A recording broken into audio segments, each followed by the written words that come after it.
Hello, and welcome to today's daily message. Today we celebrate the feast of St. Thomas Aquinas. St. Thomas lived during the 13th century. He was a member of the Dominican order. He was a Dominican friar.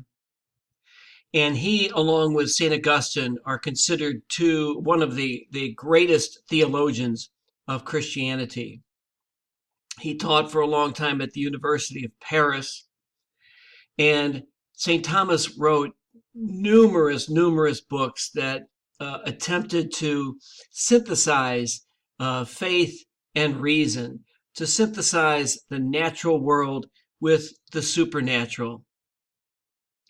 And one of the great accomplishments, or I think one of the reasons why we should pay so much attention to St. Thomas Aquinas is because at the end of the day, after all of the huge contributions to learning that he made, he considered all of that to be nothing but a pile of straw in comparison with his own personal experience of God. He had that much humility.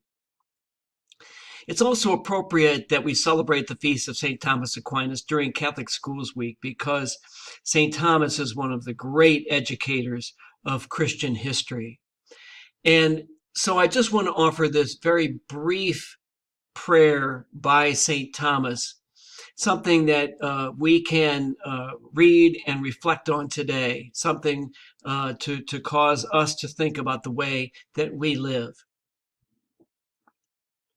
Grant me, O Lord my God, a mind to know you, a heart to seek you, wisdom to find you, conduct pleasing to you, faithful perseverance in waiting for you, and a hope of finally embracing you.